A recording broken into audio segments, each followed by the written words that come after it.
नमस्कार। दिन भर की खबरों का हर अपडेट और फॉलो अप लेकर मैं हाजिर हूं आपके साथ रितेश कुमार गौतम। खबरों की खबर या फिर खबरों पर असर, हमारे संवाददाता खबरों के पीछे दौड़ते हैं दिन भर। ग्राउंड जीरो से सीधी खबर बताएंगे जनता रिपोर्टर।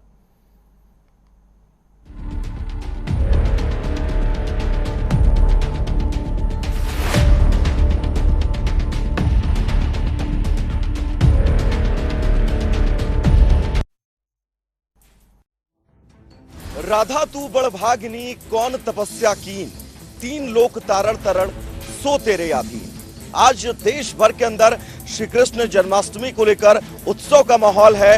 हर कोई भगवान श्री कृष्ण में खो जाना चाहता है। इंतजार रात के 12 बजे का है जब भगवान श्री कृष्ण का जन्म होगा और उनके श्रद्धालु उन्हें भोग लगाएंगे।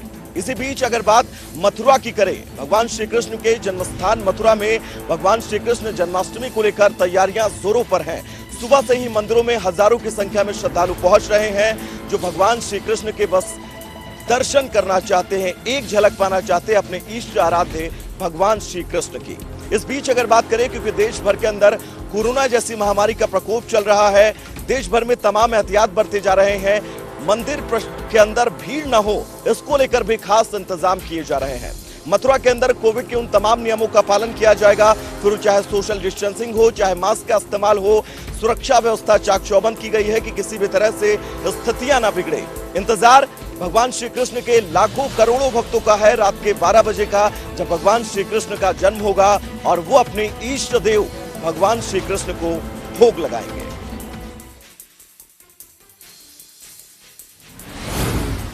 श्री कृष्ण जन्माष्टमी के चलते देश भर में तैयारियां जोरों पर हैं। लोग मंदिर घरों को सजा रहे हैं। कोविड-19 महामारी के बीच मथुरा का प्रसिद्ध कृष्ण जन्मभूमि मंदिर रविवार को जन्माष्टमी मनाने के लिए तैयार रहा। मंदिर में भगवान कृष्ण के जन्मदिन की पूर्व संध्या पर पूजा करने आए भक्तों की एक बड़ी भीड़ देखी गई और कोविड-19 दिशा निर्देशों के उल्लंघन से बचने के लिए सुरक्षा व्यवस्था की गई। इससे पहले शनिवार को उत्तर प्रदेश के पुलिस महानिदेशक मुकुल गोयल ने राज्य में जन्माष्टमी के जश्न के लिए दिशा निर्देश जारी किए। मंदिरों में आने वाले सभी भक्तों के लिए सोशल डिस्टेंसिंग और मास्क पहनना अनिवार्य किया गया। तो ये अब से कुछ ही देर बाद श्री कृष्ण का जन्म होगा और उससे तैयारियां पूरे जोरों पर हैं। लाखों करोड़ों जो भक्त हैं श्री कृष्ण के, वो पूरी तरह से तैयार हैं अपने भगवान के जन्म दिवस को लेकर, उनके स्वागत को लेकर। और मथुरा के सभी मंदिर पूरी तरह से सजे हुए हैं।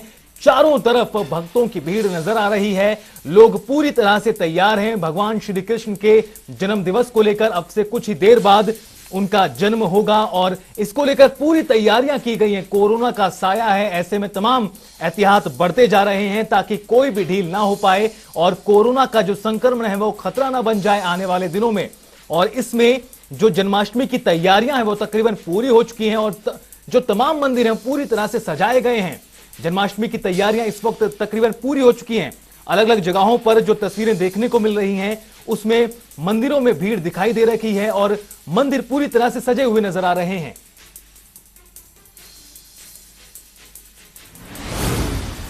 जय कन्हैया लाल की आज फरीदाबाद के मंदिर इसी धुन से, इसी गीत से गुंजायमान नजर आ रहे हैं। फरीदाबाद के सभी प्रमुख मंदिरों में श्री कृष्ण लीलाओं के दर्शन किए जा सकते हैं। कहीं भगवान श्री कृष्ण रास रचाते झांकियों के माध्यम से नजर आ रहे हैं तो कहीं माखन चोर लीला का दर्शन श्रद्धालु कर रहे हैं।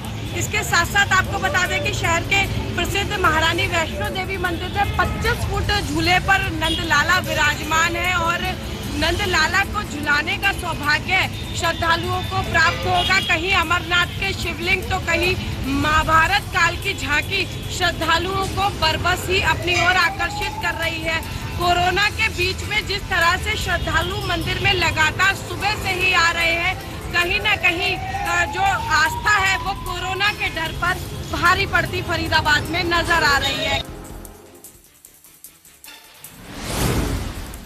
पूरे देश भर में जन्माष्टमी का त्यौहार बड़ी धूमधाम से मनाया जाता था, लेकिन इस बार कोविड के चलते ये त्यौहार श्रद्धा पर भारी पड़ा और लोगों ने केवल भगवान को दूर से ही मंदिर के अंदर अपने माथा टेक करके इस त्यौहार को मनाया, क्योंकि जिला प्रशासन ने भी मंदिरों को आदेश दे रखे थे कि कोविड का खतरा अभी गया नहीं है, इसलिए इस तरह के कार्यक्रम प्रस्तुत ना किए जाएँ जिससे कोविड का खतरा हो। वहीं भिवानी पुलिस ने भी इस अवसर के ऊपर विशेष अभियान चलाया और रेलवे में सभी सवारियों की जांच की गई। जितने भी सामान ले जाया था वहाँ पर पूर्ण रूप से जाँच की गई ताकि कोई भी कंस बन करके अशांति ना फैला दे और पूरे देश भर में नुकसान ना हो।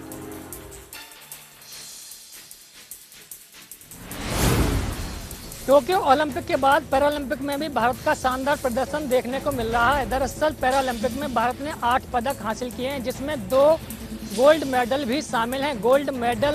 पहला गोल्ड मेडल लवनी लेखरा ने 10 मीटर एयर राइफल में हासिल किया है, तो वहीं सुमित अंतिल ने जेवलिन थ्रो में दूसरा गोल्ड मेडल हासिल किया है, जिसके बाद देश भर में खुशी का माहौल है।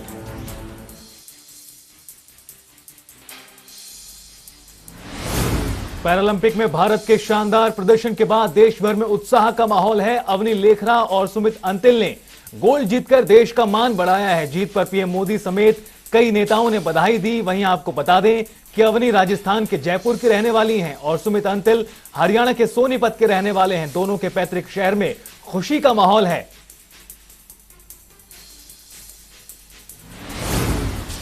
टोक्यो पैरा ओलंपिक के खेल में जैवलिन थ्रो खेलते हुए सोनीपत के खेवड़ा गांव के रहने वाले सुमित अंतिल ने गोल्ड मेडल भारत की झोली में डाल दिया है और एक बार फिर दिव्यांगता को हराकर साबित कर दिया है कि कोई भी क्षेत्र जो है मुश्किल नहीं होता।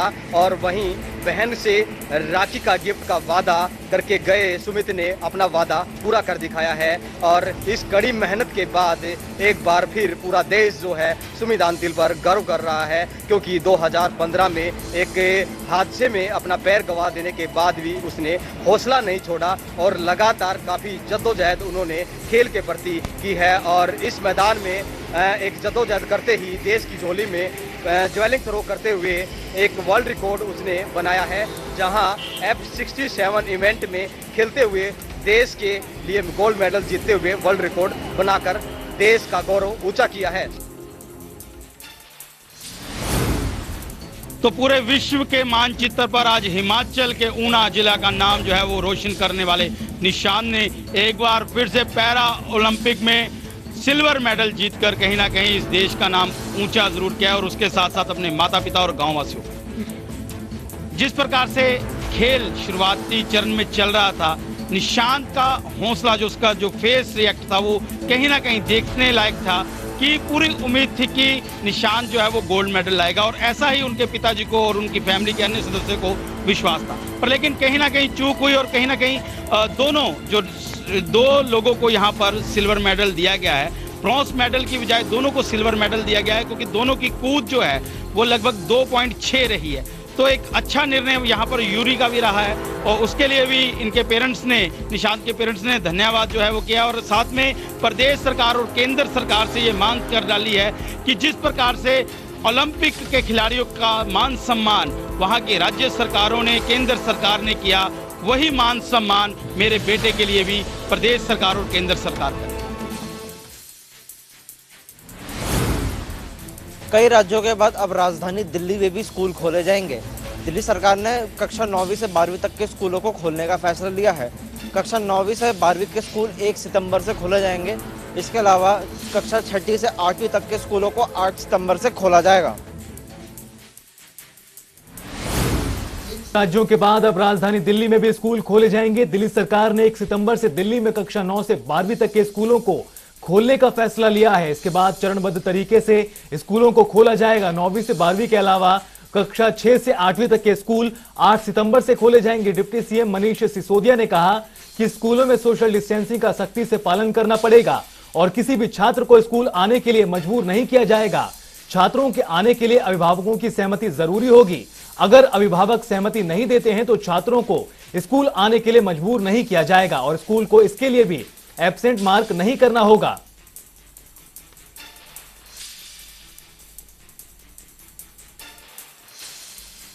तो ये बड़ा फैसला कोरोना के साए के मद्देनजर दिल्ली की सरकार का 1 सितंबर से एक बार फिर राजधानी दिल्ली के स्कूलों में रौनक लौट कर आएगी। लंबे समय से कोरोना काल की वजह से राजधानी दिल्ली के स्कूल बंद थे, लेकिन अब दिल्ली सरकार ने स्कूलों को खोलने का फैसला किया है। डीडीएमए की बैठक के बाद यह फैसला लिया गया और इस दौरान अब स्कूलों को खोलने को लेकर एसओपी भी जारी कर दिए गए हैं, जिसके तहत कोरोना के नियमों का पालन करना पड़ेगा। किसी भी तरह की ढिलाई नहीं बरती जाएगी। 1 सितंबर के बाद कक्षा 6 से 8वीं तक के स्कूल 8 सितंबर से खोले जाएंगे। वहीं कोरोना को लेकर भी काफी सख्त फैसले लिए गए हैं ताकि कोई भी जो मामला है स्कूल में ना फैले। इसके साथ ही साथ जो बड़ा फैसला दिल्ली सरकार ने लिया है वो ये है कि किसी भी बच्चे को मजबूरन स्कूल नहीं बुलाया जाएगा, जबरदस्ती स्कूल नहीं बुलाया जाएगा। अगर पेरेंट्स अलाउ करते हैं तभी छात्र स्कूल जाकर पढ़ाई कर सकेंगे, अन्यथा ऑनलाइन शिक्षा जिस तरीके से लगातार चलती आ रही है उसी तरीके से बच्चों को ऑनलाइन क्लासेस अटेंड करनी होंगी। अगर पेरेंट्स अलाउ करते हैं तो बच्चे स्कूल जाकर पढ़ाई कर सकेंगे। इसके साथ ही साथ एक जो बड़ा फैसला लिया गया वो राजधानी में कि बच्चों को एब्सेंट मार्क नहीं की जाएगी।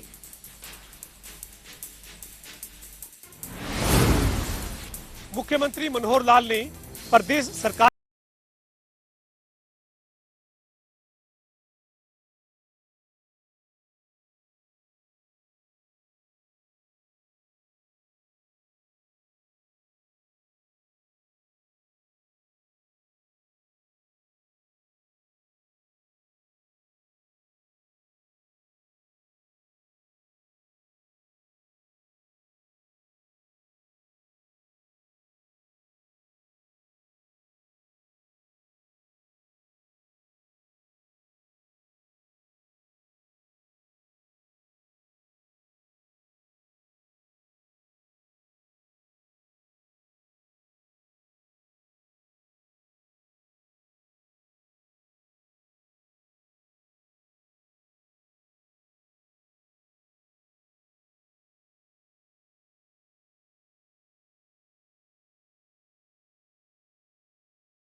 चूंकि पंजाब के ही 85% लोग बॉर्डर पर धरनों में शामिल है। मुख्यमंत्री ने खुलकर कहा कि कांग्रेस इस आंदोलन के पीछे बड़ी भूमिका निभा रही है। इस दौरान मुख्यमंत्री मनोहर लाल ने जो अधिकारी का ऑडियो वीडियो वायरल हुआ था, इस मामले में कहा है कि डीजीपी को इस मामले में जांच के लिए कहा गया है और रिपोर्ट आने के बाद ही आगे की कार्रवाई की जाएगी।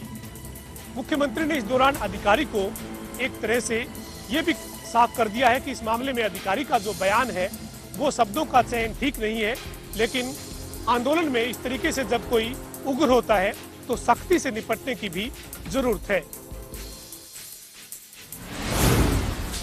पंजाब कांग्रेस में सिद्धू और कैप्टन के बीच में घमासान थमने का नाम नहीं ले रहा है। दरअसल नवजोत सिंह सिद्धू ने फिर से कैप्टन के खिलाफ आवाजें बुलंद करी और उन्होंने कहा कि एक बार फिर से बिजली को लेकर विशेष सत्र बुलाया जाना चाहिए और जो एग्रीमेंट तय किए गए हैं कई कंपनियों के साथ उसे रद्द करना चाहिए।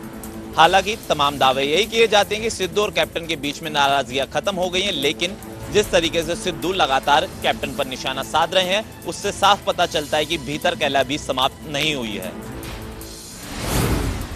पंजाब प्रदेश कांग्रेस कमेटी के प्रधान नवजोत सिंह सिद्धू आज अमृतसर चौफुटी रोड राम मंदिर के गेट के निर्माण का उद्घाटन करने के लिए पहुंचे, जिस दौरान नवजोत सिंह सिद्धू के द्वारा राम मंदिर में माथा टेका गया, जिसके बाद गेट के निर्माण का उद्घाटन भी किया गया। इस दौरान नवजोत सिंह सिद्धू को विरोध का सामना भी करना पड़ा। वहां के जो इलाका निवासी व्यापारी हैं उनके द्वारा नवजोत सिंह सिद्धू के खिलाफ नारेबाजी की गई। दरअसल वो लोग अपनी बातों को लेकर, अपनी मुश्किलों को लेकर नवजोत सिंह सिद्धू से मुलाकात करना चाहते थे, लेकिन नवजोत सिंह सिद्धू के द्वारा हाथ हिलाकर वहां से अपनी गाड़ियों का जो काफिला है वहां से गुजार दिया गया, जिसके बाद नवजोत सिंह सिद्धू के खिलाफ वहां के जो व्यापारी हैं उनकी नारेबाजी की गई। उनका कहना था कि उनके जो चहीते पार्षद हैं वो प्रॉपर्टी को लेकर उन पर जो है लगातार जो है तशद्दुद करते हुए दिखाई दे रहे थे, जिसके चलते वो लोग अपनी मुश्किल नवजोत सिंह सिद्धू को बताना चाहते थे, लेकिन नवजोत सिंह सिद्धू ने उनसे मुलाकात नहीं की, उनकी बात नहीं सुनी, जिसके बाद ये लोग नवजोत सिंह सिद्धू के खिलाफ नारेबाजी करते हुए दिखाई दिए।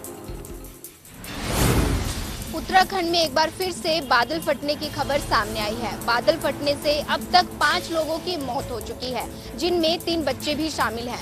वहीं कुछ लोगों की मलबे में फंसे होने की आशंका भी जताई गई है। बताया जा रहा है कि धारचूला के कॉलोनी तपोवन में जलभराव की स्थिति बनी हुई है, जिससे काफी लोगों को परेशानियों का सामना करना पड़ रहा है। भारत में कुछ दिनों से कोरोना के मामलों में एक बार फिर से बढ़ोतरी देखने को मिल रही है। आपको बता दें कि केरल, कर्नाटक, महाराष्ट्र समेत कई राज्यों में कोरोना के मामलों में काफी ज्यादा इजाफा देखने को मिल रहा है। पिछले 24 घंटे में 42,000 से ज्यादा नए मामले सामने आए हैं, तो वहीं 380 लोगों की मौत हो चुकी है। ये बढ़ते कोरोना के मामले तीसरी लहर की ओर संकेत करते हैं। हिमाचल प्रदेश में सेब की दूसरी सबसे बड़ी अर्थव्यवस्था करीब 5,000 करोड़ की है। ऐसे में सेब बागवान बेहद परेशान इसलिए नजर आ रहे हैं क्योंकि मार्केट में इन दिनों चल रहे सेब सीजन के बावजूद अच्छे दाम नहीं मिल रहे हैं। दाम बेहद कम हैं और ऐसे में बागवान लगातार राज्य सरकार से गुहार लगा रहे हैं कि बीच बचाव में आइए और कहीं उचित व्यवस्था बनाइए, लेकिन राज्य सरकार किसी तरह से सुध लेने को तैयार नहीं है। इस तरह के आरोप किसानों और बागवानों की तरफ से लगाए जा रहे हैं। इसी कड़ी में राजधानी शिमला में भी संयुक्त किसान मोर्चा की तरफ से एक बैठक का आयोजन किया गया और इस बैठक में कांग्रेस, भाजपा और सीपीआईएम के कई नेताओं ने शिरकत की।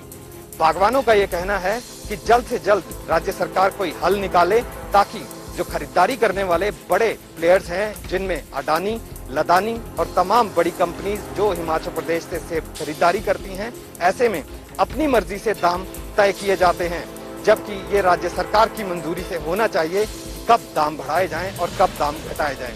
लेकिन सबसे उलट अब राज्य सरकार को चेतावनी किसानों की तरफ से ये है कि अगर जल्द से जल्द सुध नहीं ली गई तो एक बड़े आंदोलन की तैयारी की जाए और इसको लेकर आज रणनीति तैयार की गई है। अगस्त को जिला किन्नौर के निगुलसरी में एक दर्दनाक हादसा हुआ था। उसके बाद पहाड़ी पर जो है चट्टानों के लगातार जो गिरने का क्रम था उस दिन रहा, लेकिन उसके बाद अभी जो है चट्टानों के फंसे रहने से जो नीचे से वाहनों की आवाजाही है उसके लिए खतरा बना हुआ है।